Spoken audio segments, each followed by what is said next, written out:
আসসালামু আলাইকুম। আমি মেরিনা পারভিন, সবাইকে স্বাগতম জানাচ্ছি আমাদের ডেইলি নিউজ পেপার সিরিজের আজকে সপ্তম ইনস্টলমেন্টে, অর্থাৎ আজকে 7th ডে। দেখতে দেখতে 7টা দিন হয়ে গেল এই নতুন মহাযজ্ঞ শুরু করেছি। যতদিন পারবো ইনশাল্লাহ করে যাওয়ার চেষ্টা করব।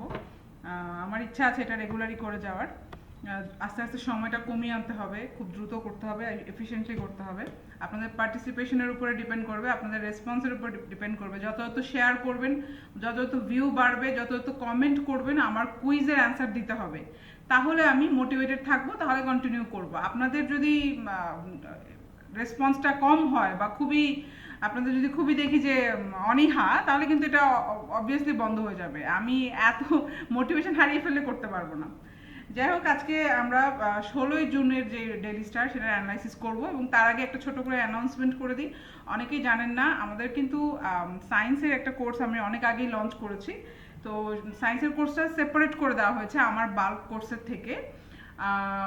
আমাদের একটা ডিসকাউন্ট চলছে, 2000 টাকা কোর্সের দাম দেওয়া আছে, বাট সেটা হচ্ছে 999 টাকায় পাচ্ছেন। আমাদের ওয়েবসাইটে একটু কাইন্ডলি ভিজিট করবেন, www.super30bangladesh.com।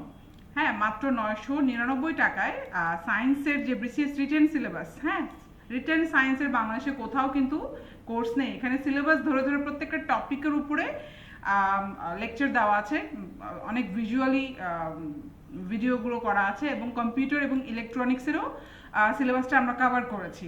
সো বাংলাদেশে কোথাও এরকম নেই, এবং এর থেকে ভালো করে এত ডিটেইল করে কোথাও কোনো বাংলাদেশে কোনো কোর্স করা হয়নি। এবং এই কোর্সটা তৈরি করতে আমার 1.5 বছর লেগে গিয়েছে। কারণ স্যার হচ্ছেন অধ্যাপক নিপেন চন্দ্র দাস। উনি কিন্তু বিসিএস ক্যাডার, 36তম বিসিএস ক্যাডার উনি, এবং অনেক আমার দেখা সর্বশ্রেষ্ঠ সায়েন্সের ভালো টিচার এই লাইনে, অন্তত বিসিএস রিটেন সিলেবাসের ক্ষেত্রে। কারণ উনি একজন ক্যাডার মানুষ, উনি জানেন যে বিসিএসে কী ধরনের প্রশ্ন আসে, উদাহরণসহ দেখে দেওয়া হয়েছে। এবং লাইভ ক্লাস থাকছে, লাইভ ক্লাস টপিক চ্যাপ্টার ধরে ধরে লাইভ ক্লাস দেওয়া হয়েছে। 16টা চ্যাপ্টারের 16টা লাইভ ক্লাসই পাওয়া যাবে জেনারেল সায়েন্সের, এবং এগুলো রেকর্ডেড থাকে, আপনারা অ্যাক্সেস পাবেন একদম রিটেন পরীক্ষার ঠিক 8 দিন পর্যন্ত। সো এটা অনেক বড় অপরচুনিটি। অবশ্যই ভিজিট করেন, ওয়েবসাইটটা একবার ভিজিট করে দেখেন। আর স্যাম্পল ক্লাসের জন্য ইউটিউবে কিন্তু স্যাম্পল ক্লাস আছে। আমাদের ইউটিউবে নিপেনচন্দ্র স্যারের কিন্তু খুবই সুন্দর বায়োটেকনোলজির ক্লাস আছে। সেটা একবার দেখলে আপনাদের আসলে আশা করি যে এটা একটা ইনভেস্টমেন্ট। হ্যাঁ, এটা কিন্তু আপনার লস না, এটা বারবার আপনারা রিপিটেডলি দেখতে পারবেন। রাতে বিরাতে কোচিংয়ে যাওয়ার কোনো ঝামেলা নেই, ফিজিক্যালি কোথাও যেতে হচ্ছে না। এবং আপনাদের নর্মাল কনভেনশনাল কোচিং সেন্টারে কি হয়, আপনি ক্লাস মিস করতে পারেন, আপনি কিন্তু মিস করলেন, এবং খুবই কম সংখ্যক, মাত্র 5-6টা ক্লাস দেয় প্রত্যেকটা কোচিং সেন্টারে। আমি যতদূর আমি দেখেছি, 2-3টা কোচিংয়ে আমি কোচিং করে দেখেছি, কোনো লাভ নেই। এবং ওটাতে বেশিরভাগ ক্ষেত্রে পাইও নি, আমরা 38টার মতো সায়েন্সের কোনো ক্লাসই পাইনি, টু বি অনেস্ট, পাইনি আসলে। ভালো টিচার তো কোথাও নাই। সো এটা হচ্ছে আপনি রাত 3টাতেও আপনি বসে বসে দেখতে পারেন, 100 বার রিপিট করে দেখতে পারেন ভিডিওগুলো, ঠিক আছে। যারা একদম নন সায়েন্স ব্যাকগ্রাউন্ডে, তাদের জন্য একটা 100%, মানে এটা হচ্ছে যে নন সায়েন্স যারা, তারা তো যেমন আর্টস কমার্সে যারা, তাদের জন্যই চিন্তা করে আমি বেসিক্যালি বানিয়েছি। বাট যারা পিওর সায়েন্সের, তারাও অনেক বেনিফিটেড হবে, বিকজ এটা খুবই অর্গানাইজড একটা কোর্স। আপনার সিলেবাসটা কমপ্লিট হয়ে যাবে। শুরু করে দিই, মার্কেটিং তো হলো, শুরু করে দিই। ডেইলি স্টারে প্রথমেই দেখবেন গার্ড অফ অনার, এটা কিন্তু গত 2 দিন থেকে চলছে। আমি এর আগে এটা কভার করিনি, আজকে ভাবলাম যে করেই ফেলি, কারণ এখানে অনেক আসলে আপনি অনেক এসে রাইটিংয়ে উইমেন এম্পাওয়ারমেন্টে চলে আসবে, এবং অনেক তথ্যবহুল বাংলাদেশ অ্যাফেয়ার্সেরও কিছু সিলেবাস কভার করে, আমরা দেখি। Guard of honour of freedom fighters, FF মানে ফ্রিডম ফাইটার্স। তাহলে when will their mindset change, তাদের মাইন্ডসেট কবে চেঞ্জ হবে, এরকম একটা প্রশ্ন রেখেছে। এবং দেখবেন উপরে কোর্টের মধ্যে আছে শিরিন আক্তার, হ্যাঁ, উনি কিন্তু তার অভিব্যক্তি প্রকাশ করেছেন যে আমি তো শকড, সে বলেছে যে আই এম শকড, আমি সারপ্রাইজড, হ্যাঁ, এবং এটা মানে কিভাবে আমার কলিগরা এরকম একটা রেকমেন্ডেশন করতে পারে। হ্যাঁ, তো এখানে পলিসি মেকারদের বিশাল বড় একটা যে এই যে আমরা বলি না নারী বিদ্বেষ বা এরকম একটা, মানে এটা তো কেউ স্বীকার করবে না, বাট এরকম এত উঁচু মহলে এরকম একটা ডিসিশন হতে পারে, এরকম একটা রেকমেন্ডেশন হতে পারে, ইনি বলেছেন যে আই এম শকড। এই শিরিন আক্তার, উপরে কোড থাকে 3টা দেখবেন একদম ফার্স্ট পেজে, ওইখানে দেখবেন যে এরকম উনি বলেছেন। তো এই কোডগুলো ছবি আকারে থাকে, তো এটা দেখলেও আপনার মনে থাকে, হ্যাঁ মানে ভিজুয়ালি যখন দেখবেন যে এই লোকটা এটা বলেছে, অনেক দিনই মনে থাকে যে হ্যাঁ আমি তো দেখেছিলাম। সো এই উপরে যে কোর্টের একটা সেকশন থাকে, 3টা কোড দেওয়া থাকে, ওটাও দেখে নেবেন, একবার চোখ বুলাবেন। কি কি হট টার্মস পাবেন এটার মধ্যে? ইউএনও, উপজেলা নির্বাহী অফিসার, এখানে ফিমেল উপজেলা নির্বাহী অফিসার, যে ফিমেল ইউএনওদেরকে রিপ্লেস করতে বলা হয়েছে। হ্যাঁ, এটা আবার গিয়েছে কোথা থেকে? লিবারেশন ওয়ার অ্যাফেয়ার্স যে মিনিস্ট্রি, হ্যাঁ মুক্তিযুদ্ধ বিষয়ক যেই মন্ত্রণালয়, সেখান থেকে একটা রেকমেন্ডেশন গিয়েছে যে স্ট্যান্ডিং কমিটিতে, হ্যাঁ পার্লামেন্টারি স্ট্যান্ডিং কমিটিতে একটা রেকমেন্ডেশন গিয়েছে যে প্লিজ রিপ্লেস দি ইউএনও, অর্থাৎ যারা ফিমেল ইউএনও আছেন এদেরকে নাকি রিপ্লেস করবে কাদের দ্বারা? একটা লোয়ার র্যাঙ্কিং মেল অফিসার। চিন্তা করেন, একটা লোয়ার র্যাঙ্কিং মেল অফিসার হচ্ছে রিপ্লেস করবে কাদেরকে? ইউএনও, উপজেলা নির্বাহী অফিসার, মানে নারী উপজেলা নির্বাহী অফিসারদেরকে রিমুভ করতে বলেছে। কাদের দ্বারা? লোয়ার র্যাঙ্কিং একটা পুরুষ অফিসার হলেই হবে। কেন? কারণ হচ্ছে যে নামাজে জানাজা, জানাজার সময় যে নামাজটা পড়া হয় সেখানে ইউএনও মানে ফিমেলরা তো অ্যালাউড না। এটা একটা ধর্মীয় একটা রীতি রেওয়াজ আছে, যে বিধিনিষেধ আছে। তো এই কারণে তারা নাকি গার্ড অফ অনারও দিতে পারবে না, এই ফ্রিডম ফাইটারদেরকে গার্ড অফ অনার দিতেও তারা অ্যালাউড না। সো এভাবে রিকোয়েস্ট করা হয়েছে। সো এটা হচ্ছে বিশাল বড় একটা নাম্বার 1 হচ্ছে যে এটা রিলিজিয়াস কোনো ম্যাটার না। গার্ড অফ অনার দেওয়াটা কি? এটা একটা লিগাল একটা ম্যাটার, যে সরকার দিচ্ছে, এটা একটা কি সরকারি একটা ব্যাপার না, যে ধরেন এটা একটা লিগাল বলতে পারেন যে হ্যাঁ এটা হচ্ছে একটা স্টেট ওন ব্যাপার এবং ল এর ব্যাপার, যে আমি লফুলি, আমি রাইটফুল, মানে তারা দেখেন বাই ল বা বাই তারা অধিকারের মাধ্যমে তারা কি হয়েছে, এই দেখেন সরকারি অফিসার হয়েছে, উচ্চ পদস্থ first class gazetted officer UNO, তারা একটা সার্ভিস করবে, অফিসিয়াল একটা, এটা একটা কি অফিসিয়াল কাজ। এইটা তো ধর্মের যেই রীতি রেওয়াজের সাথে মিলালে হবে না, যে নামাজে জানাজাতে থাকে না দেখে এই লিগাল কাজেও থাকবে না। সো এটা অনেক বড় একটা ইনজাস্টিস, এবং সবাই এটার বিভিন্ন রাইটস গ্রুপ অ্যাক্টিভিস্ট যারা, ঠিক আছে, এরা হচ্ছে সাথে সাথে প্রতিবাদ জানিয়েছে এবং রিট হয়ে গিয়েছে, যে রিট পেটিশন, এই ওয়ার্ডগুলো পাবেন, এগুলো শিখে নেবেন। আপনার প্রশ্ন আসতে পারে what is a writ petition. So এই যে রিট করে ফেলেছে অলরেডি এই এই এই রেকমেন্ডেশনের বিরুদ্ধে রাইটস অর্গানাইজেশন, এই যে FLAD মানে এখানে দেখেন আছে, ইলাবোরেশন আছে, foundation for law and development, এই যে বিভিন্ন গ্রুপ, হ্যাঁ বিভিন্ন এই যে আইন ও সালিশ কেন্দ্র, এরাও হচ্ছে সবাই কি করলো, এটা রিড করেছে, এবং এখানে ক্লিয়ারলি ভায়োলেশন অফ আর্টিকেল কি আমাদের কনস্টিটিউশনে আর্টিকেল 27, আর্টিকেল 28, যেখানে নারীর অধিকার নিয়ে লেখা আছে, নারীর participation in all স্ফিয়ার্স of life, অর্থাৎ জীবনের প্রত্যেকটা সেক্টরেই যেন নারীর অংশগ্রহণটা থাকে। অংশগ্রহণটা নিশ্চিত করার জন্য এই দুটো আর্টিকেল হচ্ছে মাস্ট। আপনার এই জন্য কনস্টিটিউশনে তো এমনিও পড়তে হতো, আর এখন হচ্ছে এই লিগাল ব্যাপারটাই চলে এসেছে, যে এটা তো আনকনস্টিটিউশনাল, সংবিধানের বাইরে, এটা সংবিধানে এই রাইটস দেওয়া হয়েছে।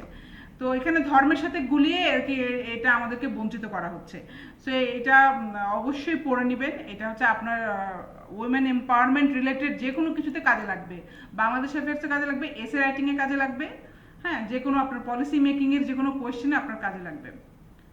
CEDAW, এটা খুব ইম্পর্টেন্ট, CEDAW, ঠিক আছে। এখানে হচ্ছে convention for eradication, elimination of all, discrimination of all forms, হ্যাঁ এরকম আর কি আছে, এগেইনস্ট উইমেন, এই CEDAW, এটা খুবই ইম্পর্টেন্ট, বাইবাতেও জিজ্ঞেস করে, এবং এইখানে এইটার ইলাবোরেশন আছে, নোট করে নেবেন, এবং এটা নোট রাখবেন, এটা MCQতেও আসবে, MCQতে এগুলো আসে। CEDAW কি দেখবেন, BCS প্রিলিতে ডিরেক্টলি আসে, CEDAW এর ইলাবোরেশন দিয়ে পুরো একটা MCQ হয়ে গেল, অর্থাৎ আপনার 1 মার্কসের MCQ। নেক্সটে যাই, দ্য নিউ পোর, এই যে নিউ পোর নিয়ে আমরা এর আগের দিন পড়েছিলাম। নিউ পোর হচ্ছে যেগুলো কোভিড ইনডিউসড পোর, এই কোভিডের জন্য প্যান্ডেমিকের কারণে যারা পোর হয়ে গিয়েছে। তো এখন আমাদের ফাইন্যান্স মিনিস্টার বলেছেন এই যে এইচ এম মুস্তাফা কামাল সাহেব বললেন যে এটা আসলে টেম্পোরারি, এটা নিয়ে চিন্তা ভাবনা করার কিছু নেই, এটা নিয়ে আমি কোনো মেজার নিব না। এটা বলেছে নো মেজার্স নিডেড, এটা নিয়ে কোনো চিন্তা ভাবনা করার কিছু নেই। হ্যাঁ, যারা নর্মালি পোর যারা, তাদেরকে নিয়ে আমরা কাজ করব। এই নিউ পোর নিয়ে আসলে এটা যেমন আমরা এখন সব লকডাউন খুলে দিয়েছি, এখন উনি বলেছেন যে দেখেন চারিদিকে তাকিয়ে দেখেন, সবই তো নর্মাল, সব দোকানপাট খোলা, সব কাজকর্ম চলছে। যারা গরিব হয়ে গিয়েছিল তারা এখন আবার বড়লোক হয়ে যাওয়ার কথা। মানে এই যে উনি যুক্তিটা দেখালেন, এটা রিকভারি করতে হবে, যে এটা উনি বুঝতেছেন না। উনি বলছেন যে না, এটা এখন ওরা কাজ পাবে, যারা বিজনেস চলে গিয়েছিল এখন আবার বিজনেস করতে পারবে। এই লসটা, এটা ক্ষতিপূরণের কথা উনি বলছে যে কিছু করার দরকার নেই। ঠিক আছে, তো এটা একটা পড়ে নেবেন যে এটা আসলে উনি ঠিক বলছেন না। বিভিন্ন এই যে বিভিন্ন গ্রুপ, বিভিন্ন থিঙ্ক ট্যাঙ্ক যারা আছেন, ইকোনমিস্ট যারা আছেন, তারা কনসার্ন প্রকাশ করছেন, কিন্তু উনি একজন আসলে অ্যাকাউন্টেন্ট, উনি পড়াশোনা করেছেন হচ্ছে অ্যাকাউন্টিংয়ে। সো এই কারণে দেখা গেছে যে ওনার সাথে মিলে না, অর্থনীতিবিদ যারা আছেন, ইকোনমিস্ট যারা আছেন, ওনাদের সাথে মিলে না। তো সবাই বলে যে এইটা ওনার ল্যাকিংস হতে পারে। তো উনি বলছেন যে না, আমি সবার সাথেই কাজ করেছি, বাংলাদেশে কিন্তু গ্রোথ সবসময় পজিটিভ থেকেছে, এই আমার জন্যই থেকেছে, সো এটা চিন্তা করতে হবে, এরকম করে উনি অনেক কিছুই বলেছেন। তো এখানে বিভিন্ন টার্ম দেখবেন, দি মাল্টিপ্লায়ার ইফেক্ট, এই টার্মটা আমার মনে হচ্ছে খুবই ইম্পর্টেন্ট, আপনারা ভালো মতো নোট করে রাখবেন। এই যে ফাইন্যান্স মিনিস্টার বারবার বলছেন যে আমরা হচ্ছে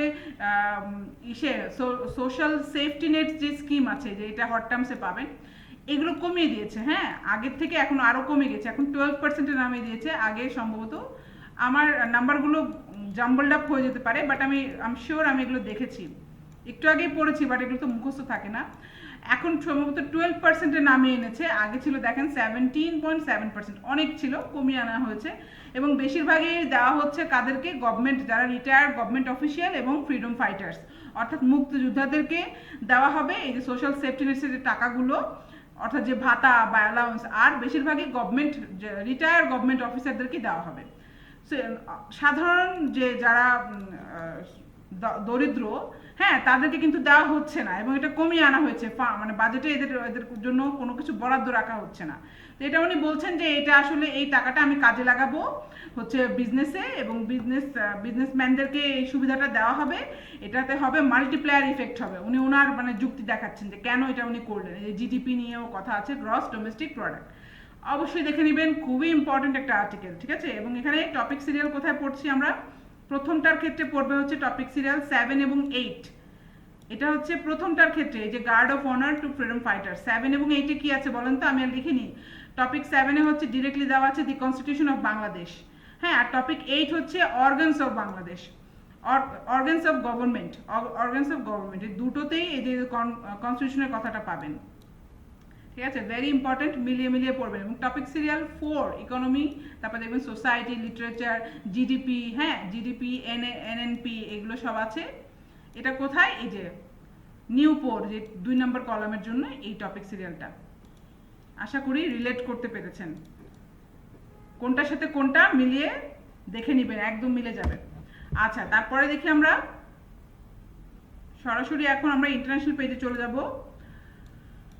এই যে আর্টিকেলগুলো যে আলোচনা করছি, এগুলো প্রত্যেকটা আপনাদের পড়তে হবে। আপনারা শুধু আমার ডিসকাশন পড়ে মানে শুনে ঘুমিয়ে যাওয়ার টেন্ডেন্সি রাখবেন না। আমি যেসব এই টার্মগুলো দিচ্ছি, এগুলো হচ্ছে মাস্ট, আপনার খুঁজে বের করতে হবে, আর্টিকেল পড়তে হবে, এবং যদি আটকে যান, আর্টিকেলে না পান, সেক্ষেত্রেও আপনার কাজ হবে উইকিপিডিয়াতে থ্রো করে এটা জেনে নিয়ে তারপরে ঘুমানো, না হলে কোনো কাজে আসবে না। পরে কিন্তু ব্যাকলগে এই পড়াগুলো উদ্ধার করতে পারবেন না। আপনার যদি মনে হয় আরে ডেট দিক তারপরে পড়বো, হ্যাঁ, বা 1 মাস পরে আমি একবারে পড়বো, আপনার জীবনেও হবে না এত পড়া। প্রতিদিনের পড়া, প্রত্যেকটা মিনিট কাউন্ট করে। সো আপনি আজকেরটা আজকেই শেষ করতে হবে, নাহলে আপনি ভুলে যান, এটা আপনার রিকভারি হবে না। আচ্ছা, তাহলে ইন্টারন্যাশনালি দেখি। Number 1, China threat to international order. ওই যে এর আগে বলেছিলাম নিউ ওয়ার্ল্ড অর্ডার, পৃথিবীর নতুন, পুরো বিশ্বের নতুন চালিকা শক্তি কে? এখন চায়না না, এখন নতুন লিডারশিপে, গ্লোবাল লিডারশিপে চায়না একটা থ্রেট হিসেবে দেখছে সবাই। চায়না লিডার হচ্ছে, এটা তো অন্যরা মেনে নিতে পারবে না, তাই না? ইউএসএ, ইউকে বা অন্যান্য যত উন্নত দেশ আছে, যে গ্রুপ অফ 7, এরা তো মানতে পারছে না। সো এই জন্য তাকে থ্রেট বলা হচ্ছে, যে চায়না থ্রেট। তো ইন্টারন্যাশনাল অর্ডার হট টার্মস কি দেখেন এখানে লেখা আছে আন্ডারমাইন দি গ্লোবাল অর্ডার, মানে গ্লোবাল অর্ডারকে চায়না হচ্ছে আন্ডারমাইন করছে, অর্থাৎ গ্লোবাল অর্ডারকে চেঞ্জ করার চেষ্টা করছে, এটা বলছে। তারপরে হচ্ছে যে দি সামিটস ফাইনাল কমিউনিক, দেখবেন এই টার্মটা বারবার এসেছে। সামিট তো শেষ হলো, তাই না, G7 সামিট তো শেষ হলো, আর এটা ফাইনাল কমিউনিক, এই কমিউনিক ওয়ার্ডটা মনে রাখবেন। এটা আপনি ইংলিশের ক্ষেত্রে বা ইন্টারন্যাশনালের ক্ষেত্রে যখন ইংলিশে লিখবেন তখন আপনার এটা লিখতে হবে, অর্থাৎ সবার শেষে হচ্ছে সামিটে কি হলো এটা নিয়ে একটা লেখা প্রেস একটা রিলিজ করবে না, ওই রিলিজটাকে বলা হয় কমিউনিক, অর্থাৎ তাদের কি দাবি দেওয়া বা কি তাদের চিন্তা ভাবনা এটা লিখে পাবলিশ করা হয়। তো এটা সামিটস ফাইনাল কমিউনিকে এরকম চায়নার বিরুদ্ধে এরকম কথা বলা হয়েছে।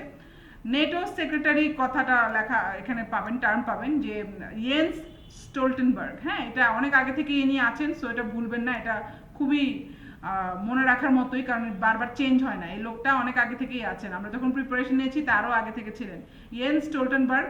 এবং এটা মনে রাখবেন নেটোর হেড কিন্তু সেক্রেটারি জেনারেল হয়।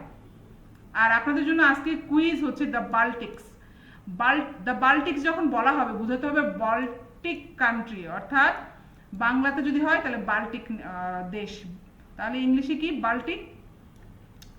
বাল্টিক নেশনস গুলোকে একত্রে বলা হয় দ্য বাল্টিক্স। তাহলে বাল্টিক নেশনস গুলো কারা কারা, আপনাদের জন্য কুইজ নাম্বার 1। আজকের কুইজ হচ্ছে বাল্টিক নেশনস নিয়ে কমেন্টে লিখবেন। অনেক কমেন্ট পেয়েছি, সবাইকে ধন্যবাদ, অনেক কমেন্টে অ্যান্সার পেয়েছি, কুইজের অ্যান্সার সবাই দিচ্ছে, সো ভালো লাগছে, সবাইকে পার্টিসিপেশন করতে হবে। হ্যাঁ, যারাই ভিডিও দেখবেন সাথে সাথে কুইজের অ্যান্সার দিবেন, আপনার কিন্তু পড়া হয়ে গেল। আর এই যে এখানে সিলেবাস মিলিয়ে নেবেন, ঠিক আছে, মোটামুটি আগের দিনের সাথে মিল পাবেন একই রকম। ইন্টারন্যাশনাল পেজে আরও ছোট ছোট খবর আছে, আমি এগুলো তুলে ধরিনি, বাট আমি মুখেই বলে দিই। ওইখানে দেখবেন চায়না যে ওই যে উইঘুর যেই মুসলিমদেরকে যে আটকে রাখে ডিটেনশন সেন্টারে, ওখানে নাকি ওদেরকে অর্গান ট্রান্সপ্লান্টেশনে অর্গান ফোর্সেবলি তাদেরকে কি করা হচ্ছে, তাদের অর্গান অর্থাৎ কিডনি, তারপরে ধরেন মানে হার্ট, যা লাগে ব্লাড, এগুলোতে ওরা স্পেসিফিক নিয়ে ওরা হচ্ছে বিক্রি মানে বলে না যে ট্রান্সপ্লান্টের কাজে লাগাচ্ছে। সো এগুলো অ্যাকুজেশন চায়না তো স্বীকার করছে না, বাট এটা কনসার্ন প্রকাশ করছে যে এরকম নাকি করে। তারপরে হচ্ছে আইসবার্গ নিয়ে একটা কথা আছে, আমাদের যে গ্লোবাল ওয়ার্মিং নিয়ে একটা ছোট করে দেখবেন ডান পাশে ব্রিফ আছে, এগুলো কিন্তু আমি পড়েছি, এগুলো কিন্তু আপনার নিজের জন্য খুব ইম্পর্টেন্ট। অ্যাস্ট্রোজেনেকা নিয়ে ছোট ছোট স্নিপেট আছে, ওগুলো আপনারা সময় পেলে অবশ্যই দেখে নেবেন, কারণ কি এগুলো এমসিকিউর জন্য খুব ইম্পর্টেন্ট, এবং আপনার নিজের জন্য, যেমন এই যে গ্লোবাল ওয়ার্মিং এর জন্য টিপিং পয়েন্ট লেখা আছে, এটা তো আমার দেখেই ভয় লাগছে যে আমাদের নিজের জন্য দরকার, যে খুব তাড়াতাড়ি গ্লোবাল ওয়ার্মিং কিন্তু ধেয়ে আসছে, পুরো বিশ্বেরই জন্য একটা থ্রেট।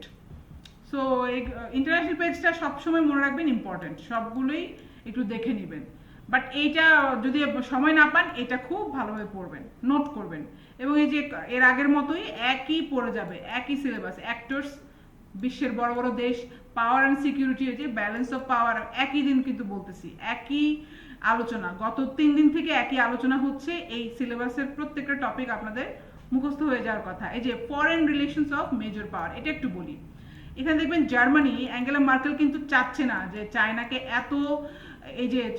এত যে অ্যান্টাগোনাইজ করা হচ্ছে, শত্রু করা হচ্ছে, এটা জার্মানি অ্যাঙ্গেলা মার্কেল কিন্তু বলছে যে ওভার স্টেটমেন্ট হচ্ছে, চায়নাকে এত বেশি শত্রুতা করা ঠিক না।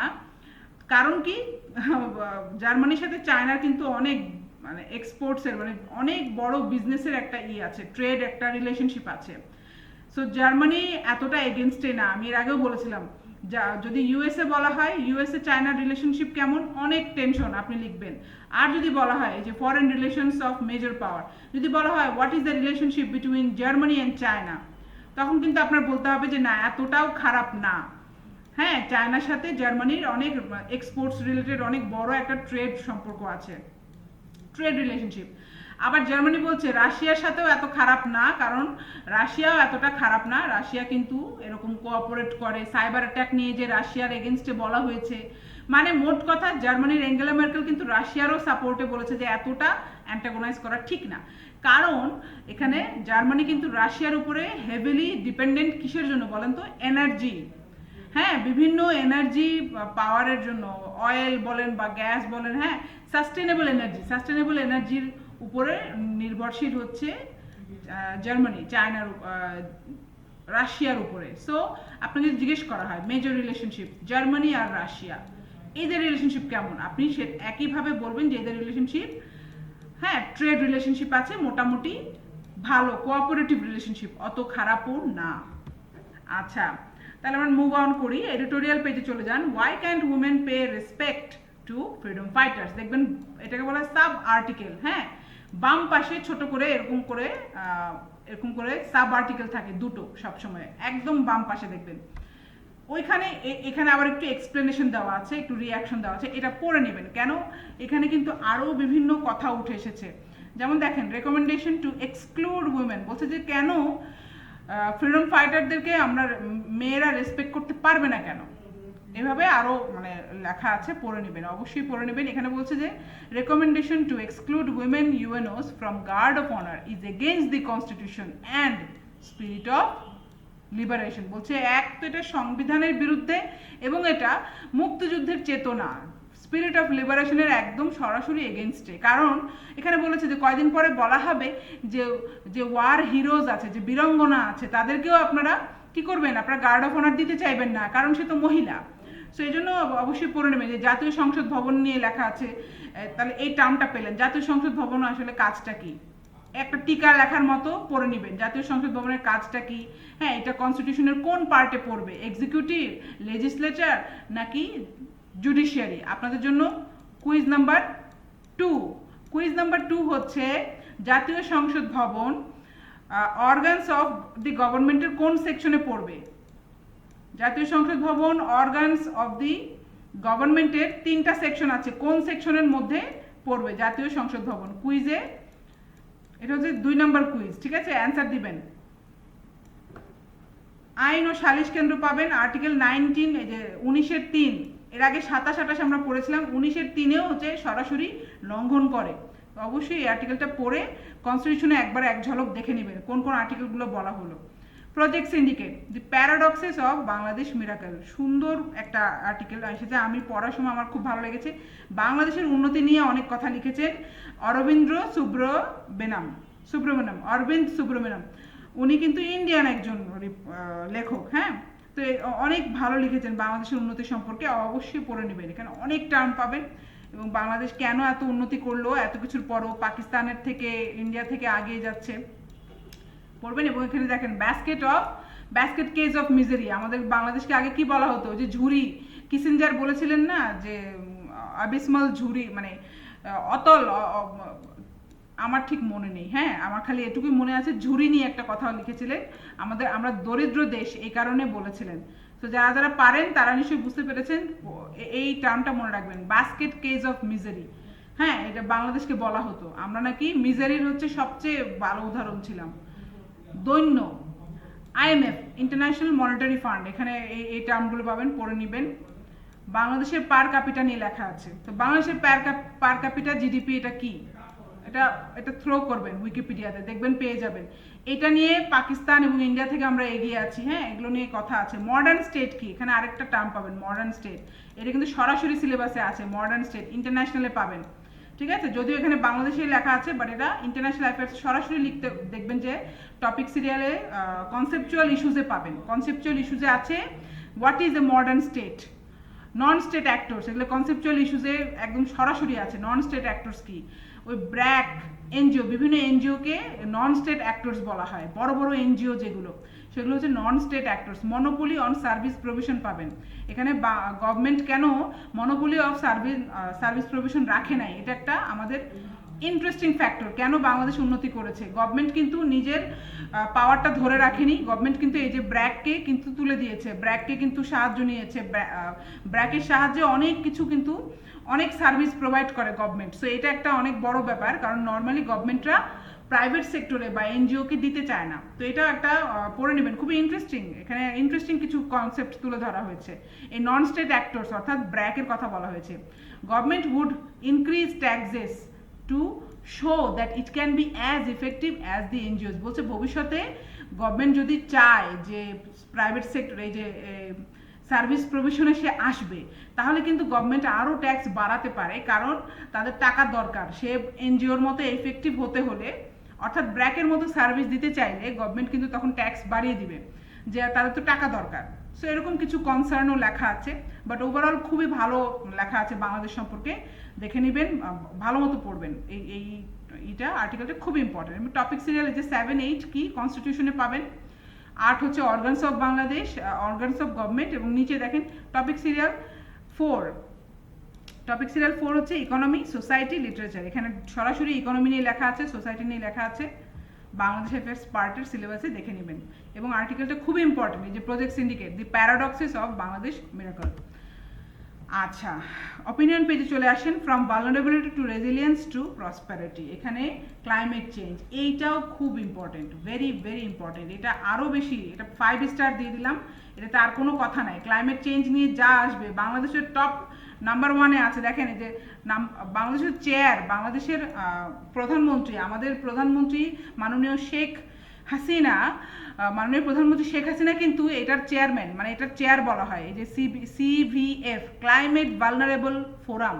এই মোট 48টা দেশের কিন্তু চেয়ার হিসেবে বাংলাদেশ আছে। কেন বলেন তো? কারণ আমরা হচ্ছে সবার আগে ডুববো, যদি ডুবে যায়, আল্লাহ না করুক, সবার আগে কিন্তু বাংলাদেশ ডুবে যাবে। সো এখানে দেখবেন যে অনেক ইম্পর্টেন্ট কনসেপ্ট পাবেন, যে 1.5 ডিগ্রি সেলসিয়াস যে লিমিট আছে প্যারিস এগ্রিমেন্টের, এটা নাকি খুব শীঘ্রই যদি কিছু হয়ে যায়, তাহলে বাংলাদেশের এত উন্নতির কোনো লাভ হবে না, এখানে লেখা আছে। এই লিমিটটা যদি ক্রস করে, এবং খুব সম্ভাবনা আছে, সমূহ সম্ভাবনা আছে এই লিমিটটা ক্রস করার।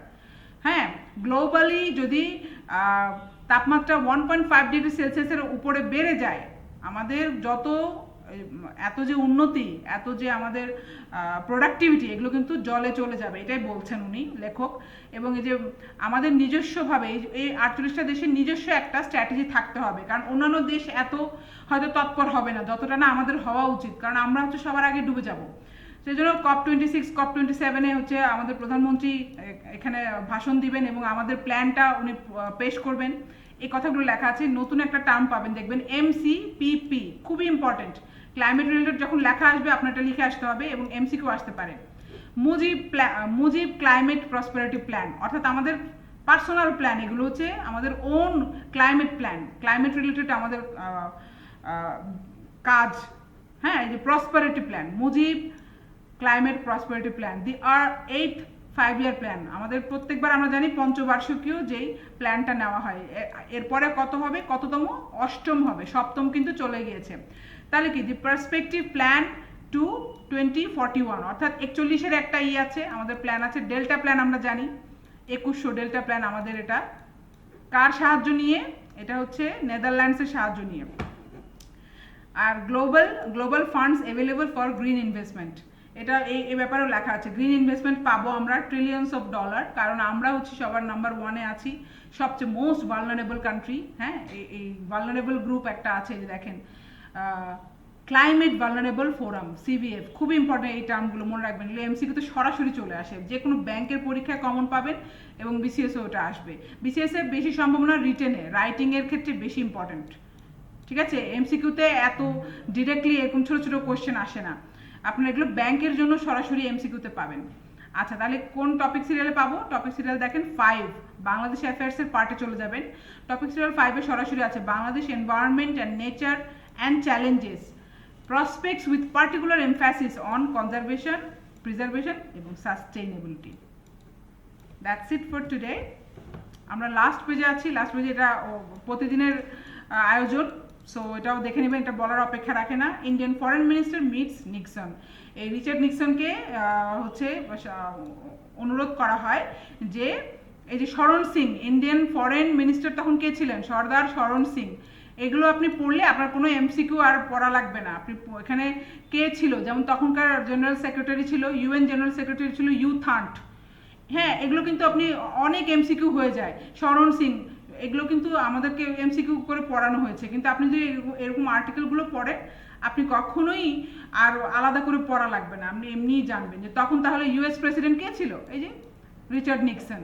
তো এইভাবে উনি গেলেন, যে নিক্সনকে বললেন, তো নিক্সন হচ্ছে বললেন আমি প্রাইভেটলি তাদেরকে একটা সেটেলমেন্টে আসার জন্য, এই যে 60 লাখ যে রেফিউজি আছে বাংলাদেশে, এদেরকে নেওয়ার একটা ব্যবস্থা করার জন্য কনভিন্স করব।